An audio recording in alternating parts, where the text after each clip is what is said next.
Un despojo perpetuo, un despertar popular, una justa restitución. Que las revoluciones no se exportan.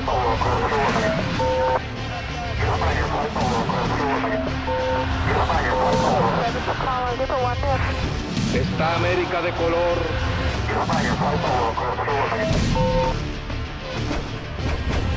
Revoluciones. Revolución Mexicana.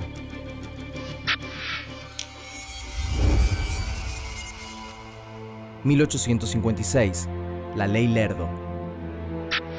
Consumada su independencia en 1824, México sufre décadas de inestabilidad política y económica. La población de México es de cerca de 7 millones de personas, de las cuales 5 millones son analfabetos y pobres. Solo 800.000 son letrados. En 1856, los liberales dominan la escena política con Benito Juárez a la cabeza y dictan una ley controversial. La Ley Lerdo, por el ministro de Hacienda Miguel Lerdo, declara baldías las tierras y propiedades corporativas, particularmente las de la Iglesia, pero también las de las comunidades. Esta ley busca restar poder a la Iglesia. Sin embargo, con el tiempo, también los indígenas y los campesinos pierden sus tierras en manos de nuevos hacendados. Se modifica la composición social de México. La Ley Lerdo produce nuevos hacendados grandes y pequeños, una incipiente burguesía, rancheros y una masa de campesinos, algunos sin tierra, algunos desplazados hacia la pobreza de la ciudad. 1876. Nace el Porfiriato. En 1871, Juárez gana otra presidencia, aunque esta vez sus rivales, Lerdo y Porfirio Díaz, sospechan que ha habido fraude. Porfirio Díaz es un general con ambiciones políticas a quien Juárez ya había derrotado en la elección anterior. Nombre: José de la Cruz Porfirio Díaz Mori. Lugar y fecha de nacimiento: Oaxaca de Juárez, 15 de septiembre de 1830. Origen social: clase media baja. Oficio: militar. Datos destacados: concentró el poder por más de 30 años. Díaz prepara junto a sus seguidores y aliados un golpe para derrocarlo, pero el destino le gana de mano. Benito Juárez muere. Lerdo asume como presidente interino, expulsa las órdenes religiosas, sube los impuestos y genera enemigos. Lerdo llama a elecciones en 1876 y se presenta como candidato. Esta vez es él quien derrota a Porfirio Díaz. Y lo que el militar no logra por las urnas, lo logra entonces por la fuerza. Durante el Porfiriato la economía crece y se diversifica. Pero como no se encarga de las demoradas mejoras sociales, también crece el malestar social, sobre todo entre campesinos y comunidades indígenas, porque además continúa la expropiación de tierras a manos de los poderosos ligados al régimen. 1906. Huelga y represión. En algunos centros urbanos y mineros surgen movimientos obreros combativos. En 1906 y 1907, 2 huelgas son salvajemente reprimidas por Díaz. Algunos sectores de la nueva clase media y de la incipiente burguesía están enfadados por el acaparamiento de riquezas de grupos cercanos al gobierno. Y para colmo, en 1907 comienzan las sequías y las malas cosechas. Cuando a los 80 años Díaz anuncia que va a buscar un nuevo mandato, la oposición explota, alineada detrás de Francisco Madero. Nombre: Francisco Ignacio Madero González.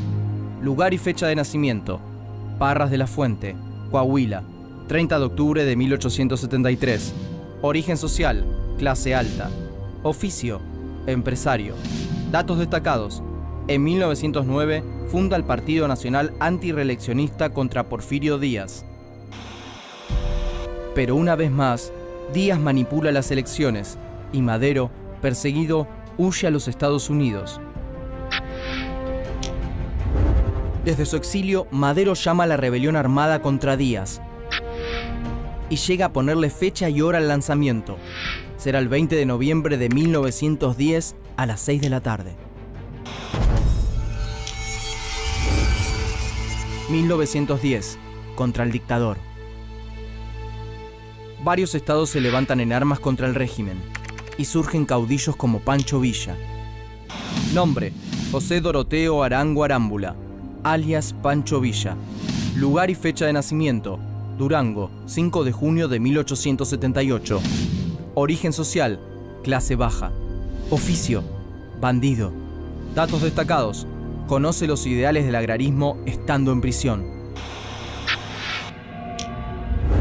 Villa protagoniza decenas de combates y se destaca por su audacia y su sentido de la organización militar. También se revela un líder del estado sureño de Morelos, Emiliano Zapata. Nombre: Emiliano Zapata Salazar. Lugar y fecha de nacimiento: San Miguel Anenecuilco, Guanajuato, 8 de agosto de 1879. Origen social: campesino. Oficio: labrador y arriero. Datos destacados: es autor de la frase «Es mejor morir de pie que vivir toda una vida arrodillado».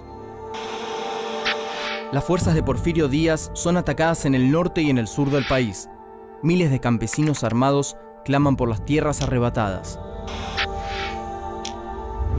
Acorralado, Díaz finalmente dimite en mayo de 1911 y Madero asume en su lugar.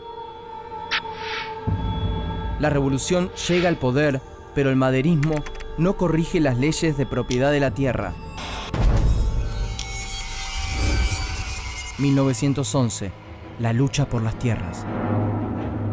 En noviembre de 1911, Zapata lanza un plan para cumplir con las promesas que Madero no cumple. Zapata implementa el Plan de Ayala y expropia las tierras de los hacendados caciques y burócratas del porfirismo. Y durante 1911 y 1912 se enfrenta con el Ejército Federal de Madero. Son combates sangrientos, donde reinan los desmanes y los incendios. 1913. Norte de México. Desde Chihuahua, Pancho Villa comanda otro ejército irregular, la temible División del Norte. En 1913, asola y ocupa varias ciudades. Mientras, un golpe de Estado instala al conservador Victoriano Huerta como presidente. Zapata, Villa y otros caudillos revolucionarios se alían para combatirlo, entre ellos Carranza y Álvaro Obregón. Nombre: Álvaro Obregón Salido. Lugar y fecha de nacimiento: Guatabampo, Sonora, 19 de febrero de 1880. Origen social: campesino. Oficio: militar. Datos destacados: perdió un brazo combatiendo a Villa. Huerta es destituido y se radicaliza la revolución. Está en un paso de lograrlo. 1914. Los constitucionalistas. Carranza y Obregón se alían, buscando el consenso de todos los líderes para decidir el futuro de México. Pero Pancho Villa y Emiliano Zapata desconfían de Carranza y continúan luchando por su cuenta. Villa y Zapata llevan el grito de tierra y libertad, que se multiplica por todo el territorio mexicano. Pero el ejército constitucionalista de Carranza y Obregón está más organizado y equipado. Derrota a Villa en 1915 y a Zapata en 1916. Y Venustiano Carranza es nombrado presidente.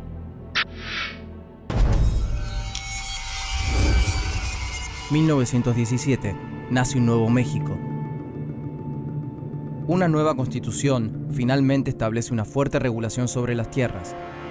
Pero Carranza no emprende reformas sociales importantes. Asesina a Zapata en 1919 y Villa se recluye en Chihuahua. Con el tiempo, Álvaro Obregón se diferencia de Carranza y apoya reivindicaciones de obreros y campesinos. Obregón, principal candidato a la presidencia, asesina a Carranza en 1920.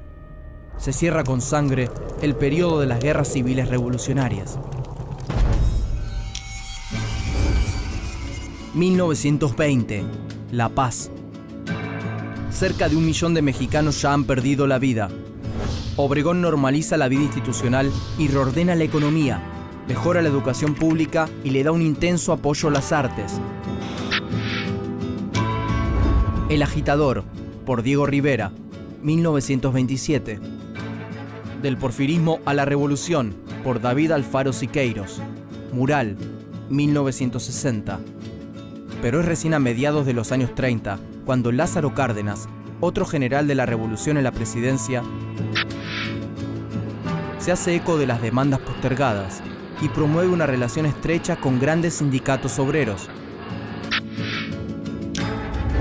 Cárdenas finalmente consuma la principal promesa revolucionaria y promueve una extensa reforma agraria. Así, en su capítulo postrero, la revolución deja latir el grito sordo de miles de mexicanos. Tierra y libertad.